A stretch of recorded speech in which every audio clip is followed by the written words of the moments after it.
Esse cara sem perspectiva de vida se vê transportado para uma dimensão totalmente nova. A primeira missão dele é achar um jeito de faturar uma grana rápida. A trama começa com Takeru, um assalariado comum com uma aparência nada demais e uma existência mais monótona impossível. A rotina dele? Simples. Acordar, ralar, voltar para casa, aturar o noticiário insosso na TV, dormir, repetir o ciclo. No entanto, em uma noite diferente, enquanto Takeru assistia a televisão, ele foi apanhado de surpresa por uma chance de fazer algo realmente maneiro, oferecida por ninguém menos que o deus responsável pelo sistema solar. Essa entidade mostra a ele um planeta chamado M-Dias. Como Deus está encarregado do planeta Musas, é seu encargo auxiliar aquele mundo a prosperar, mas como uma força cósmica ele não pode intervir diretamente. Por isso, ele deseja que Takeru se torne o novo Messias de M-Dias, guiando-o rumo à grandeza. Ao ouvir o esquema, Takeru entra em desespero, afinal ele não passa de um funcionário mediano sem nenhum talento especial. Ele até menciona que tem que voltar pro trampo, será despedido pelo chefe, mas o deus logo esclarece que, no instante em que o trouxe para aquela dimensão, Takeru já havia morrido no mundo real. Se ele rejeitasse essa oportunidade, sua alma simplesmente sumiria para sempre. Essa notícia deixa Takeru em estado de choque, mas após se acalmar, ele entende que não tem outro caminho a não ser aceitar. Uma vez que concorda, o deus lhe concede alguns poderes singulares antes de remetê-lo para o planeta. Primeiro, adiciona magia aos atributos de Takeru, fabricando a sua mana, e indaga se há algo mais que ele quer. Takeru, como um sujeito com intenções, digamos que questionáveis, pondera em pedir um harém. O deus lê a mente dele e assegura ao tarado que em sua empreitada encontrará várias gatas e terá a sorte de conquistá-las. Além disso, confere a ele uma habilidade de busca diferenciada. E depois de acrescentar outras capacidades úteis, como domínio pleno de idiomas, imunidades diversas e até uma bolsa mágica para carregar os seus pertences, o deus simplesmente o manda embora de forma abrupta, sem sequer um tchau digno. Quando Takeru abre os olhos, ele se vê sentado ao lado de uma árvore e uma mata exuberante. Ele se levanta e a primeira coisa que lhe ocorre é caçar algum lugar com gente. Depois de caminhar pela mata por um tempo, ele vislumbra uma oleia ao longe. Desde que chegou, ele não pôs nada na boca, então a fome começa a atormentar. Contudo, ele não tem certeza se alguém estaria disposto a lhe dar comida de graça. Nesse momento, ele se recorda da habilidade de busca que o deus lhe entregou, que poderia ajudá-lo a reunir materiais para vender e assim ganhar dinheiro. Entusiasmado, ele berra em voz alta: ativar magia de busca! Para sua vergonha, nada acontece, o que o faz cogitar se lançou o feitiço errado. Hesitante, ele escreve as palavras em japonês no chão e dessa vez funciona. Diversos sinais holográficos aparecem junto a objetos, trevos, diamantes, corações, indicando onde os materiais estão. Takeru aciona a função de análise em um dos itens e obtém informações detalhadas. Por exemplo, o sistema mostra que a erva da luar é uma flor amarela que floresce sob a lua crescente, classificada como rank bem raridade. Por ser raro, recolha e guarda na bolsa mágica. Em seguida, sai juntando outros materiais, mas a maioria se revela de pouco valor. Ele então se liga que o símbolo de trevo corresponde a flores e ervas, o coração a itens de vida e o diamante a minerais e rochas. Agora que tá preparado, ele se dirige à aldeia para vender seus achados e encontra Marlon, o guarda da entrada, a quem se apresenta como um viajante andalírio. Por ser alto, o guarda pergunta se ele é um cavaleiro ou espadachim, mas Takeru explica que é apenas um comerciante colecionador de materiais. Marlon, curioso e interessado, o leva até a loja geral. Enquanto caminha, Takeru cumprimenta os aldeões, corando de vergonha diante dos olhares de espanto. Ao entrar na loja, mostra os seus itens para o mercador, que fica impressionado. Julgando que Takeru é fera em coleta, o lojista pede que ele traga minério de Mile de uma montanha próxima. Além disso, compra tudo que ele havia trazido por 300 mil hives, o equivalente a 3 mil dólares. Takeru mal consegue assimilar que ficou rico tão rápido, mas a ganância dele fala mais alto. Com ânsia por mais conquistas, ele aceita o serviço, mesmo ciente dos riscos que enfrentará na sua viagem até a montanha. Mas antes de seguir para as montanhas, Takeru decide descansar por uma noite de se hospedar numa estaleja local. No quarto da pousada, uma criada aparece oferecendo o serviço de quarto, mas ele dá a péssima notícia de que não havia banhos ali, já que apenas a nobreza podia se dar esse luxo. Takeru, porém, descobre uma solução alternativa para se limpar, empregando magia de purificação, que instantaneamente deixa seu corpo impecável. Ainda assim, ele se sente insatisfeito, afinal, nada pode bater um bom longo banho. Quando recebe sua primeira tarefa naquela cidade estranha, ele resolve realizá-la. Durante o percurso, ele ativa a habilidade de busca para localizar itens preciosos e, claro, não perde a chance de ajuntar tudo que ele encontrar. A sua jornada conduz ele até a tal chamada Floresta das Árvores Brancas, mais conhecida como a Floresta dos Dragões Antigos. Aos poucos, ele começa a se acostumar com essa nova vida e, uma vez mais, usando a sua habilidade, ele percebe um símbolo de diamante. Era a primeira vez que ele via tal símbolo e isso só podia significar que havia algo de valor. Sem pestanejar, ele se lança pelas folhas para investigar e acaba achando um corpo em decomposição. Assustado com a cena desgraçada, ele imagina que aquele guerreiro deve ter morrido em combate. Ainda assim, ele decide se aproximar novamente e acaba encontrando um amuleto de família ao lado do corpo, um item sem classificação. Mesmo assim, ele pega o objeto e descobre que dentro dele havia uma carta. A mensagem era a irmã do guerreiro, agradecendo tudo que ele havia feito pelo pai doente e implorando para que ele voltasse para casa, custe o que custar. Azil e fato leva ele para casa. O mínimo que Takeru podia fazer naquela situação era dar-lhe um sepultamento digno. Assim, ele cava uma cova, enterra o guerreiro e faz uma rápida prece em sua memória. Antes do pôr do sol, ele encontra um local seguro para dormir. Ele usa magia de barreira para se proteger durante a noite e, com as pedras reunidas, ele acende uma fogueira. Mistura algumas folhas numa panela improvisada e prepara sua primeira refeição naquele mundo. Um prato que apelida de sopa de Takeru. Para sua surpresa, o sabor é fantástico, o que o deixa alegre. No dia seguinte, ele prossegue a viagem, chegando perto da saída da floresta. No caminho, ele usa novamente sua habilidade de busca para encontrar itens preciosos, mas se espanta por não encontrar nenhum minério, como haviam dito, nem monstros, como também fora alertado. Intrigado, ele pensa que as criaturas poderiam estar fugindo por causa do odor dele, mas conclui que se isso mantivesse a salvo, era até uma vantagem. Animado com a ideia de chegar logo nas montanhas, ele começa a correr em direção ao final da floresta. Porém, para seu espanto, ele encontra uma feiça imensa entre as montanhas e, sem estar preparado, não consegue parar em tempo e acaba caindo. Em pânico, ele invoca todos os tipos de magia que conhece na tentativa de voar e, por sorte, consegue pousar em segurança dentro de uma camena. Usando essa habilidade de busca, ele descobre que o local tá cheio de minérios e começa a recolhê-los. Contudo, ele percebe que ainda não achou o verdadeiro alvo de sua missão, o minério de Mile. A reforçar sua habilidade, ele finalmente detecta a presença de Mile. Antes que consiga se aproximar, a caverna começa a tremer. Ele lança uma magia explosiva naquela direção, espalhando os pedaços de minério para poder pegá-los. Ele consegue reunir alguns, mas são poucos. E quando tenta continuar, a caverna volta a tremer. Takeru, em vez da Nopedes, decide seguir em frente, com sua tocha explorando o interior da caverna ancestral. Mais à frente, ele encontra a água mais pura que já vi naquele mundo, mas ainda mais valiosa naquele mundo onde não tinha mais banho. Ao tocar na água e analisá-la com sua habilidade, ele descobre que se tratava de água mágica subterrânea de classificação SS, o recurso mais precioso que ele havia encontrado. Ele descobre também que aquela água pertencia ao dragão ancestral do submundo, o que o faz a se perguntar se a criatura realmente estava ali. Corajoso, como sempre, ele decide ficar. E de fato, havia um dragão ali.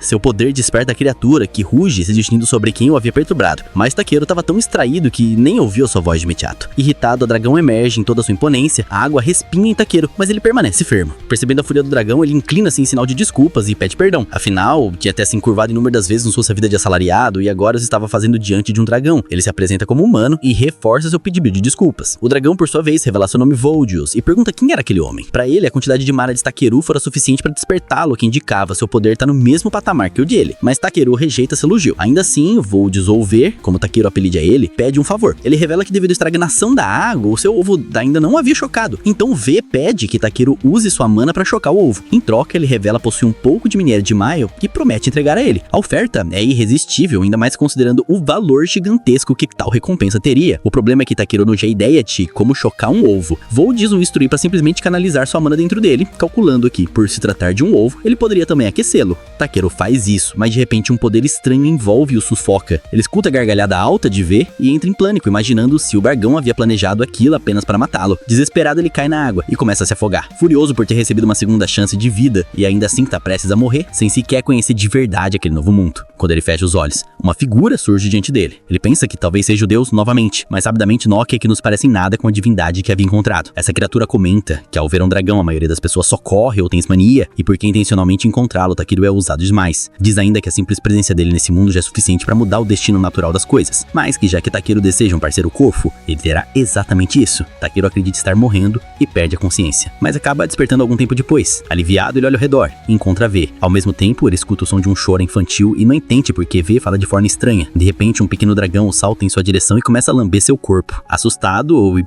preocupado com a sujeira da criatura, ele empurra ela para longe. V então diz para ele escolher o nome pro filhote. Depois de refletir um pouco, ele decide chamá-lo de Black. Em seguida, V pede que ele leve o pequeno dragão consigo, o que deixa Takeru confuso. Afinal, por que um dragão confiaria o próprio filho a um desconhecido? Mas V insiste afirmando que Takeru é forte o suficiente para cuidar de Black. Comprometido, ele entrega Takeru o minério de Mile e volta para as águas da caverna ancestral. Sem ter outra alternativa a não ser permanecer com o pequeno dragão, ele o limpa cuidadosamente e pergunta se ele tá pronto para começar a jornada de coleta ao seu lado. Assim, numa terra estranha, Takeru passa a ter um novo companheiro, um dragão negro, seu primeiro verdadeiro parceiro naquele mundo. Ao deixar a imensa caverna, a primeira ação de Black é o voo por um momento. O protagonista pondera que atravessar a floresta à noite pode ser muito arriscado e, além disso, está morrendo de fome. Ele conclui que a melhor decisão é montar acampamento ali mesmo e preparar algo para comer. Logo em seguida, descobrimos que Takeru tem acesso à água mágica subterrânea do covil do dragão ancestral. Se você está se interrogando como isso é possível, parece que Voldius usou magia para ligar a caixa de objetos do protagonista diretamente à fonte. O motivo é que essa água é essencial para criar um dragão recém-nascido. Voldius parece deleitar-se com a situação e até oferece um pouco dessa água para Takeru. Ele aceita e reconhece que é muito suave e revigorante. Em seguida, Takeru acha uma barreira com pedras mágicas, já que, conforme ele lê em uma enciclopédia, essas pedras são valiosas. Ele tenta ativar um efeito para aquecer o ambiente e acaba descobrindo que consegue criar pedras mágicas com extrema facilidade. Com o fogo pronto, chega o momento de cozinhar, e dá pra notar que Takeru está aprimorando bastante suas habilidades culinárias. A surpresa é que Black também parece faminto por comida humana. O protagonista oferece um pouco, mas o pequeno dragão acaba se queimando. Depois de aprender a comer alimentos quentes, ele fica totalmente saciado e Takeru se alega por poderem comer juntos. Ele imagina como seria tedioso se o dragãozinho só pudesse se nutrir de água. Então ele pergunta a Black se sente falta do pai, mas o pequeno apenas o abraça, demonstrando que o importante para ele é estar com o protagonista. Takeru fica sensibilizado e percebe que Black possui a benção do dragão ancestral, um dom de classe B. Impressionado, ele ainda acredita que Black necessita de orientação e disciplina para crescer e o adverte para não aprontar nenhuma besteira, mesmo sendo mais forte. Caso algo acontecesse, Valdio certamente o devoraria vivo. Mas claro, Black está dormindo profundamente. Pensando bem, Takeru se dá conta de que desejou um companheiro fofo e isso se concretizou. Só que ser um dragão é algo que ele definitivamente não esperava. Ele chega a se questionar se isso não foi uma brincadeira daquele deus. No dia seguinte, Takeru sobe até o mesmo bosque de onde havia caído por descuido. Agora o local não parece mais amedrontador e ele não compreende o motivo. Antes o bosque era envolto por névoa e sombras, mas agora está iluminado e agradável. Enquanto pede a Black que não se afaste muito, Takeru decide aproveitar o momento para trabalhar e coletar alguns itens de classe C. Ao ativar sua habilidade de busca, percebe que há coisas muito boas nas proximidades. Porém, Black retorna apavorado e o protagonista usa sua habilidade para detectar monstros agressivos. Parece que há vários deles. Ele lembra que antes achava que seu cheiro espantava os monstros e pergunta se esse efeito já cessou. Mesmo assim, ele não tem receio. Se há monstros, ele está disposto a confrontá-los. Mas ele fala cedo demais, pois surge uma criatura de mau humor, um Hawkualcun, uma ave gigante extremamente violenta e carnívora. Comparado com Valdios, até acha pequena e pensa que, por ter asas, deve dar uma boa refeição.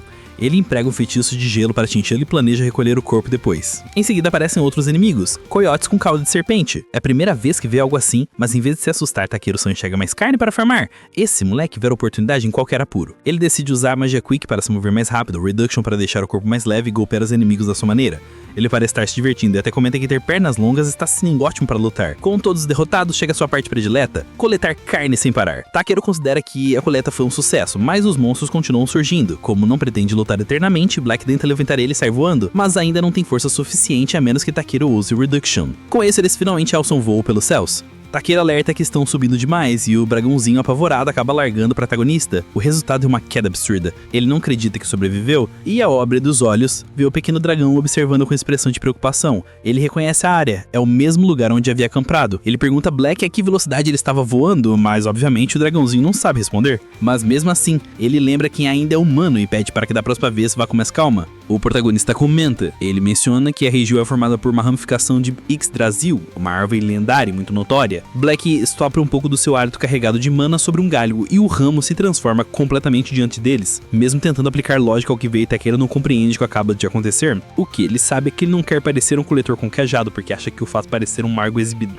De repente, um estrondo pavoroso ressoa nas profundezas da floresta, deixando ambos em alerta. Por algum motivo, Black sai voando, como se quisesse guiar Takeru até um ponto específico. Ao chegar a um grande tronco de árvore, o protagonista descobre uma elfa loira num estado deplorável. Ele pergunta se ela foi atacada por monstros. Ela aclara que não, apenas está 3 dias sem comer nada. Takeru fica pasmo. Aquele rugido assustador que o viu de longe era apenas o estômago dela. A elfa pede um pouco de água e ele prontamente oferece a que possuía. Ela agradece aliviada, mas seu estômago continua roncando como um leão faminto. Takeru se recorda de que a estalagem onde ficou lhe havia dado um pouco de comida para a viagem. Então ele oferece a elfa, que devora tudo em segundos. A refeição não só salva sua vida, mas a deixa revigorada, como se tivesse recuperado forças extraordinárias. A elfa afirma que nunca provou nada tão delicioso, mas Takeru comenta que, depois de tantos dias sem comer, qualquer coisa parece maravilhosa. Ele até reflete que em situações similares, até um copo d'água e algumas bolachas velhas podem parecer um banquete. Voltando ao assunto, um protagonista quer saber como ela ficou sem comida estando tão perto da aldeia. A elfa explica que saiu sem pressa e acabou esquecendo de levar mantimentos. Takeru considera essa desculpa inaceitável e a repreende, dizendo que foi uma responsabilidade que poderia ter tirado a vida dela. A elfa começa a se irritar e ele comenta que ela está cheirando a mal, que o deixa furiosa. É claro que depois de dias ao retornar ela estaria com mau cheiro, mas ouvir eles tão diretamente é cruel. Ofendida, agradece pela ajuda, mas diz que jamais o perdoará por tê-la insultado dessa forma e decide partir. Takeru recolhe mais alguns materiais enquanto volta para casa. Do lado de fora da floresta, Black nota algo peculiar e Takeru percebe uma carruagem vindo pela estrada. À medida que ela se aproxima, ele repara que está sendo puxada por um cavalo unicórnio especial de Ronquinan. O cocheiro, chamado Porum, pergunta o que ele está fazendo sozinho na floresta. Takeru responde que está indo para a vila de Tormo, o que deixa Porum surpreso, já que o rapaz pretende ir a pé. Sua esposa e filhos observam o estranho com curiosidade e, ao notar o cajado nas mãos de Takeru, Porum pergunta se ele é um mago. O jovem explica rapidamente que é apenas um coletor, o que impressiona Porum, pois considera essa uma profissão incomum. Ele então menciona que também está indo para Tormo. Porum oferece uma carona a Takeru, mas ele recusa, dizendo que é muito grande para caber na carruagem. As crianças riem de sua aparência diferente, mas o filho mais velho, Palom, insiste para que ele vá junto. Sem graça, Takeru acaba subindo na parte de trás da carruagem. Enquanto viaja, ele se pergunta por que todas as crianças desse mundo parecem gostar tanto dele. Palom brinca com o tamanho do novo companheiro. e Takeru se desculpa mais uma vez por ocupar tanto espaço. O Koshiro ri e diz que não há problema em ajudar o morador de Toama em apuros. Ele e sua família demonstram ser pessoas bondosas, o que surpreende Takeru, principalmente por ver crianças tão jovens viajando em uma jornada perigosa. A filha de Porum, chamada Yunan, lhe oferece um pequeno presente. Ao aceitar o gesto, Takeru pergunta por que a família confia tão facilmente em um estranho. O filho mais novo, Cain, explica que se ele fosse uma pessoa má, o item mágico que possuía teria dado um alerta. Takeru percebe o pequeno sino como uma pedra mágica e pensa que também poderia fabricar algo assim. Lembrando-se de se apresentar, ele diz seu nome e a esposa de Porum, Elisa, também se apresenta com um sorriso amigável. De repente, algo começa a se mexer dentro da bolsa de Takeru. Black, sua criatura companheira. As crianças escutam o som e ficam curiosas, mas Takeru tenta disfarçar, já que se trata de um monstro raro. Elisa, porém, comenta que é comum aventureiros viajarem com mascotes monstruosas, então ele decide deixar eles verem. Quando Black sai, as crianças ficam encantadas. Porum e Elisa se surpreendem ao ver que possui um pequeno dragão, sem saber que Black, na verdade, é um antigo dragão disfarçado. Para manter o segredo, Takeru diz que é apenas um dragão negro. A família se pergunta se ele seria um cavaleiro de dragões, mas Takeru esclarece que apenas chocou um ovo que encontrou por acaso. Enquanto Black brinca com Takeru, como se fosse massinha de modelar, Porum fica chocado por ele ter conseguido chocar um ovo de dragão sozinho. Takeru pergunta a Elisa o quão raros são os dragões, e ela responde que mesmo cavaleiros de dragões são difíceis de encontrar, quanto mais dragões verdadeiros. Pensando em jogos que já jogou, Takeru pergunta se também existem cavaleiros de dragões neste mundo. Mais tarde, ao anoitecer, o grupo faz uma parada para descansar. Takeru usa suas pedras mágicas para montar uma barreira de proteção. Porum se sente aliviado por saber que não serão atacados por monstros durante a noite e Takeru adiciona: Black ficará de guarda. Enquanto o pequeno dragão voa em volta, a família sente-se segura com aquele poder ao seu lado. Quando Elisa começa a preparar o jantar, Takeru se oferece para cozinhar naquela noite. Ele retira um conjunto de panelas de sua bolsa, deixando as crianças maravilhadas, achando que ele realmente é um mago. Sorrindo, ele explica que é apenas uma bolsa de armazenamento sem fundo, e logo começa a cozinhar. Assim que a comida fica pronta, o aroma delicioso deixa todos entusiasmados. Eles convidam a comer e as crianças são as primeiras a experimentar, ficando encantadas com o sabor. Eles elogiam a comida com empolgação, mas Porum fica em silêncio, tremendo levemente. De repente, o Koshiro levanta o rosto com lágrimas e muco, chorando de emoção por finalmente comer uma refeição de verdade, depois de tantos dias sobrevivendo apenas com carne seca. A família ri da reação exagerada dele e até Takeru não consegue conter o riso. Porum insiste que deve haver alguma mágica especial na comida de Takeru, e os filhos caem na gargalhada com as brincadeiras do pai até terminarem a refeição. Após o jantar, Porum pega um violão e começa a tocar. Enquanto Elisa canta, preenchendo o acampamento com uma melodia suave, Takeru se une às crianças, brincando e rindo junto com elas, sentindo uma alegria simples e genuína. Por um instante, ele se recorda de sua vida solitária na Terra e sente gratidão por ter recebido uma nova chance de vida e conhecido pessoas boas naquele novo mundo. Quando a noite finda, ele põe Black para dormir e observa o dragão adormecer. Deitado em sua cama improvisada, ele olha para o céu estrelado e pensa em como está feliz por ter recebido uma nova oportunidade de vida.